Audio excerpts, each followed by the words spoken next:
मेरा नाम है झिलमिल एंड सबसे पहले तो मैं पूछना चाहती हूँ और आप सभी को कंग्रेचुलेट करना चाहती हूँ जिन्होंने इतने इतना इनॉक्शियस सिचुएशन के बीच में एग्ज़ामिनेशन दिया और जिनका अच्छा हुआ उनको कंग्रेचुलेशंस, जिनका नहीं हुआ better luck next time. This is just an exam and nothing to worry much about it. तो आज का जो वीडियो है दिस इज़ समथिंग, ये जो सीरीज़ स्टार्ट होने वाली है this is something different from UPSC and some kind of things, क्योंकि ये जो है ये आपकी इनर चाइल्ड या आपकी इनर बीइंग को और हील करेगी. This is a myth, there is a myth कि जो साइकिक एबिलिटीज़ होती है, साइकिक एबिलिटीज़ मतलब जो एक्स्ट्रा ऑर्डिनरी एबिलिटीज़ होती है, जो कि the vision to see beyond the normal things, मतलब जो नॉर्मल्स हम लोग देखते हैं उसके बियॉन्ड अगर हम लोग देख सकते हैं, दैट इज़ साइकिक एबिलिटीज़. और देयर इज़ अ मिथ कि साइकिक एबिलिटीज़ जो होती है वो सिर्फ कुछ स्पेशलाइज पर्सन में होती है. That is not true. हम लोग जब जन्म लेते हैं तभी हमारे अंदर साइकिक एबिलिटीज़ होती है. इसका बेस्ट प्रूफ जो है वो एक बच्चे में होता है. जब एक बच्चा जन्म लेता है, अब बहुत ज़्यादा अगर नेगेटिव पर्सन उसके सामने जाता है, उसको गोद लेने की कोशिश करता है, मतलब उसको उठाने की कोशिश करता है, वो रोने लग जाता है, क्योंकि जो बच्चे होते हैं उनकी जो वाइब्रेशनल एनर्जीज़ होती है वो उस रियलिम में होती है जहाँ से साइकिक एबिलिटीज़ स्टार्ट हो सकती है. और इसीलिए बच्चों में बहुत ज़्यादा एम्पैथिक एबिलिटीज़ होती है, वो सही और गलत को पहचान सकते हैं. इवन एनिमल्स में होती है. लेकिन जैसे जैसे हम लोग बड़े होते हैं, we are in the environment, तो हम बहुत सारी नेगेटिविटीज़ से डील करते हैं और हमारी ऑरा जो है, और एक फील्ड जो है वो नेगेटिविटी से भर जाती है. चाहे वो पास्ट मेमोरीज़ हो, हार्ट ब्रेक हो, उस चीज़ का जो नेगेटिविटी है वो हमारे अंदर भर जाती है, जिसकी वजह से वो हम वाइब्रेशनल अलाइनमेंट से दूर हो जाते हैं, जिससे हमको जो है वो क्लियर सीइंग, क्लियर विजन वाला वो जो बच्चों में होता है वो नहीं हो पाता है. तो आज की वीडियो या सीरीज़ में हम लोग देखने जा रहे हैं कि किस तरह से हम लोग साइकिक एबिलिटीज़ को बढ़ा सकते हैं, और मतलब किस तरह से हम लोग अपनी अंदर की जो जितनी भी फ्रीक्वेंसी है उसको उस यूनिवर्सल फ्रीक्वेंसी के साथ अलाइन कर सकते हैं, जिससे हमारी लाइफ में क्या हो रहा है, क्यों हो रहा है, क्या रीज़न है इसके पीछे, इन सब सवालों के जवाब जानने के लिए आपको किसी साइकिक रीडर के पास जाने की ज़रूरत नहीं. आपको अपने अंदर अपनी इंट्यूशन से पता चल जाएगा. आपकी इंट्यूशन इतनी स्ट्रांग हो जाएगी जैसे मेरी होगी अभी. तो सबसे पहले तो जानते हैं कि व्हाट इज़ साइकिक एबिलिटीज़. ठीक है जी.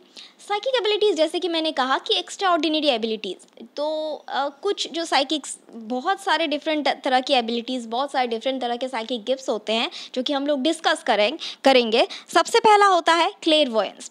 क्लियर वॉयंस मतलब क्लियर विजन, वॉयंस मतलब विजन. क्लियर विजन क्या होता है कि मतलब to see beyond the normal things. Okay, तो क्लियर विजन मतलब इसको एक एग्जांपल की तरह समझते हैं. जो लोग क्लियर वॉयंस का एक्सपर्ट हो जाएंगे, जो मेडिटेशन से हम लोग करेंगे नेक्स्ट वीडियोस में, ये इंट्रोडक्टरी वीडियो है. तो क्लियर वॉयंस में क्या होता है, मान लीजिए आपको किसी चीज़ के बारे में, आपने किसी चीज़ के बारे में सोचा है. फॉर एग्जांपल एक एप्पल या एक पर्सन के बारे में सोचा जो कि आपके साथ क्लोज्ड है. ठीक है, तो उस इंसान की विजन आपको आ जाएगी आपकी थर्ड आई में. तो क्लियर वॉयंस के लिए सबसे इंपॉर्टेंट थिंग होती है द एक्टिवेशन ऑफ थर्ड आई. और कैसे थर्ड आई एक्टिवेट करते हैं, कितने दिन लगता है, 21 डेज़ का मेडिटेशन सीरीज़ होता है, वो भी हम लोग लाएंगे. और यहाँ पे मैं बताना चाहती हूँ, मैं एक सर्टिफाइड टैरो रीडर हूँ और मैंने रेकी और एनर्जी हीलिंग की जो है सर्टिफिकेट कोर्स ली है, और मैं एक सर्टिफाइड टैरो रीडर हूँ A+ का. तो टैरो रीडिंग के बारे में भी हम लोग पढ़ेंगे, लेकिन this is just an introductory video. तो यहाँ पे जो क्लियर वॉयंस है, क्लियर वॉयंस मतलब क्लियर सीइंग. क्लियर सीइंग मतलब क्या होता है, it is not based on your natal chart या astrological chart. It is just कि मान लीजिए आपको किसी के बारे में जानना है कि आपकी एक फ्रेंड है. Okay, for example I am telling the name of any girl ABC, Bhavna. Okay, तो मुझे भावना के बारे में जानना है. ओके, तो if I close my eyes and मैं इमेजिन करूँगी उसके बारे में, तो मुझे उसके आसपास की सारी चीज़ें दिखेगी. उसके आसपास क्या क्या हो रहा है वो दिखेगा. इवन उसके जो है किस कलर के कपड़े पहने हैं उसने वो दिखेगा. If she is in a depressed mood वो भी दिखेगा. मतलब फील नहीं होगा लेकिन दिखेगा, विजन. ऐसा नहीं, डिस्टेंस मैटर नहीं करता, चाहे वो आउट ऑफ कंट्री भी हो, लेकिन अगर आप उसके बारे में सोचोगे, मतलब उसकी इमेज आप अपनी थर्ड आई में लाओगे, तो आपको दिख जाता है कि उसके आसपास क्या होता है। Same goes with the exam question paper. अगर कुछ लोग की जो मतलब क्लियरेंस स्किल्स जो है वो एकदम एडवांस लेवल की होती है, वो लोग को क्या होता है कि बिना पढ़े वो लोग अगर एग्ज़ाम्स के पेपर लिखने जाते हैं तो उनको आंसर जो है वो दिखने लगते हैं और वो ऐसे टिक कर जाते हैं। That is very advance skill, वो तो बहुत टाइम लग जाता है वो करने में। तो moving on to the next psychic ability, that is clairaudience. Clairaudience मतलब होता है कि क्लियर हियरिंग, ऑडियंस मतलब हियरिंग। तो क्लियर हियरिंग कैसे होता है? आपको पता है कि आप जब अकेले होते हो, आप कभी भी अकेले नहीं होते हो, आपके आसपास हमेशा एक स्पिरिट टीम होती है, एक गाइड टीम होती है जो आपको बाय बर्थ ही असाइन किया जाता है। जैसे आर्कएंजल माइकल हो गया, कुछ आर्कएंजल्स होते हैं जो सबसे ऊपर होते हैं, उनके नीचे गाइड्स होते हैं। और चाहे आपके एंसेस्टर्स हो गए जो पास्ड आउट हो गए, किसी के फादर, किसी के मदर, जो एंसेस्टर्स होते हैं, तो वो लोग क्या करते हैं, एंसेस्टर्स वो गाइड बनना प्रेफर करते हैं। मान लीजिए आपकी फ़ादर के साथ बहुत अच्छी बॉन्डिंग थी और वो जो है आपको छोड़ के चले गए, मतलब ही पास्ट अवे। तो instead of going to the higher realm, he decided कि मैं मेरी बेटी की गाइड बनूंगा until and unless she achieves the point she desires. तो वो आपके साथ हमेशा रहते हैं as a point of guide, और आप उनके साथ कनेक्ट कर सकते हो, ठीक है जी।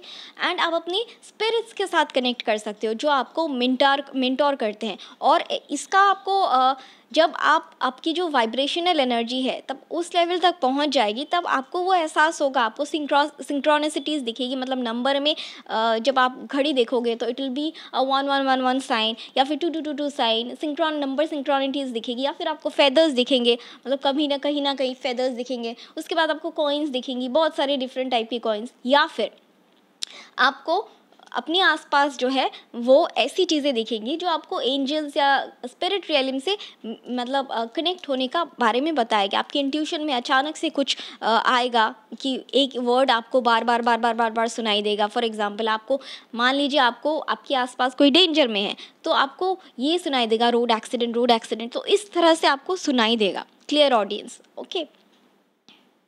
थर्ड इज क्लियर सेंटेंस, यानी एम्पैथ। ये एम्पैथिक एबिलिटी होता है, ये थोड़ा सा डिफिकल्ट होता है, ये जनरली इनबॉर्न ही होता है। इसमें क्या होता है कि एम्पैथ जो होता है, this is more than a curse than a boon, क्योंकि एम्पैथ जो होती है उनको दूसरे लोगों की इमोशंस फील होती है। फॉर एग्जाम्पल, और वो जब तक वो इस चीज़ को रियलाइज़ नहीं कर पाते, उनकी लाइफ बहुत ही ज़्यादा, क्योंकि वो मतलब ओवरवेल्म्ड हो जाते हैं। क्योंकि फॉर एग्जाम्पल, एम्पायर जो होती है वो अगर क्राउडेड प्लेस में जाती है, एक बहुत ज़्यादा क्राउड प्लेस में वो लोग गए, ठीक है जी। तो क्राउडेड प्लेस में जाए तो बहुत सारे जो लोग हैं, बहुत सारे लोग उसमें आएंगे, हर तरह की एनर्जीज आपको डील करनी पड़ेगी, क्योंकि कोई अपसेट है, कोई खुशी है, तो वो सारी एनर्जी जो है वो एम्पैथ अपने अंदर एब्जॉर्व कर लेता है, चाहे वो पॉजिटिव हो चाहे वो नेगेटिव हो। और जब तक वो एम्पैथ उस एनर्जी को शील्ड करने के बारे में मतलब नहीं जान लेता है, तब तक उसको पता ही नहीं होता है कि वो किसका इमोशन है, किसी और के इमोशन के साथ डील कर रहा होता है। मैं एक सिंपल से वर्ड में बताती हूँ। मान लीजिए आपका कोई लव अफेयर है, तो वो बहुत दूर रहता है, ओके, कहीं और रहता है। तो आप उसके बारे में सोच रहे हो, अभी फॉर द टाइमिंग आप उसके बारे में सोच रहे हो, एंड मान लीजिए वो अभी बहुत ज़्यादा अपसेट है, बहुत ज़्यादा एग्ज़ाम रिलेटेड, करियर रिलेटेड, कुछ भी रिलेटेड वो अपसेट है। तो उसकी जो स्ट्रेस है ना वो आपको आ जाएगी, यू विल फील दैट। अभी आप खुश थे, अभी आप एकदम स्ट्रेस हो जाए, तो आपको समझ में नहीं आएगा कि क्यों हो रहा है ये, जबकि ये आपका इमोशन नहीं, किसी और का इमोशन है जो आपको रिफ्लेक्ट करता है, जैसे एब्जॉर्व कर रहे हो। स्पॉन्ज की तरह होता है एम्पैथ, जो हर एक एनर्जी को एब्जॉर्व करती है। ये अच्छा भी होता है उनके लिए जो उसको शील्ड कर सकती है अपनी, ताकि फिल्टर कर सकती है कि कौन सी एनर्जी उन्हें लेनी है, कौन सी एनर्जी उन्हें रिफ्लेक्ट बैक करनी है।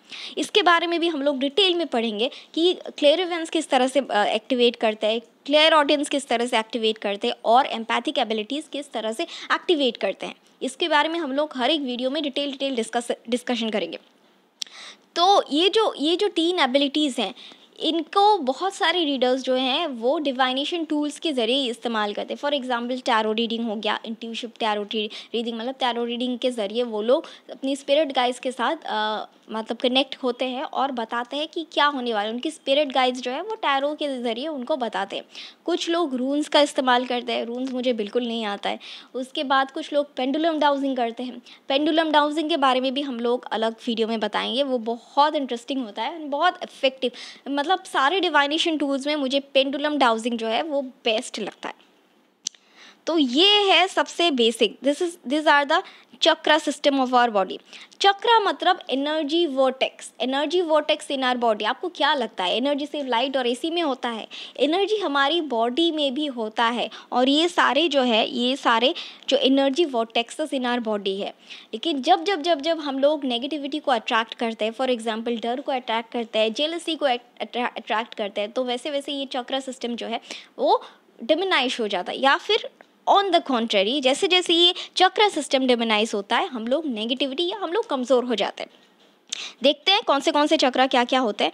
सबसे लास्ट में होता है रूट चक्र, जो हमें हमारी अर्थ के साथ ग्राउंड करती है। Root chakra, this is related to our survival. इससे हम लोग का जो कुंडलिनी जागृत होती है, this is the base of all this. Base chakra ये यहाँ पे रूट चक्र होता है।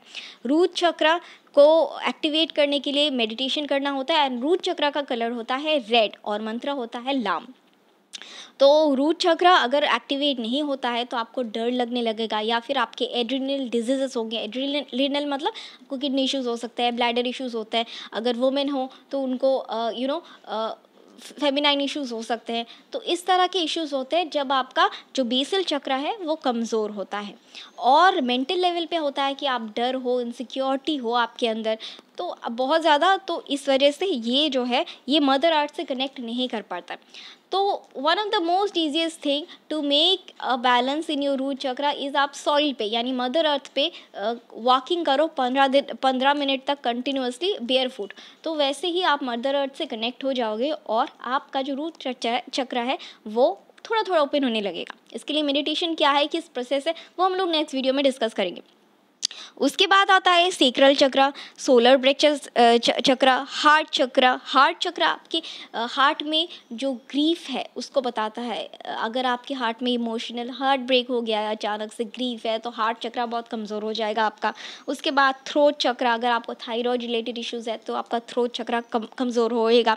उसके बाद थर्ड आई चक्र। थर्ड आई चक्र इज़ द बेस्ट, मतलब इंटरेस्टिंग चक्र। थर्ड आई चक्र क्या होता है? थर्ड आई अगर चक्र एक्टिवेट हो जाता है तो आपको वही क्लेरिवेंस की एबिलिटी आ जाती है, साइकिक गिफ्ट्स मिलती है। उसके बाद आपको रिमोट व्यूइंग भी मिल जाएगी एडवांस स्टेज में। रिमोट व्यूइंग क्या होता है वो उसके लिए हम लोग अलग से वीडियो बनाएंगे, अभी पॉसिबल नहीं है इतना टाइम। एकदम ऊपर में होता है 1000 पीटल्स वाला क्राउन चक्र, दिस इज़ द मोस्ट, सबसे अपर मोस्ट चक्र होता है। ठीक है, अगर ये सारे चक्रास आपके बैलेंस्ड होते हैं तो आप जो है आपको पूरी तरह से पता होता है कि आपकी लाइफ में क्या है क्या नहीं है, क्यों है क्यों नहीं है, और क्या होने वाला है। आपको इनफैक्ट ये भी दिखेगा कि आज से 10 साल बाद क्या होगा और पीछे क्या हो चुका है, पास्ट लाइफ में क्या होता है वो भी दिखेगा, और क्यों, किस रीज़न से आपका क्या हुआ है वो भी आपको पता चल जाएगा।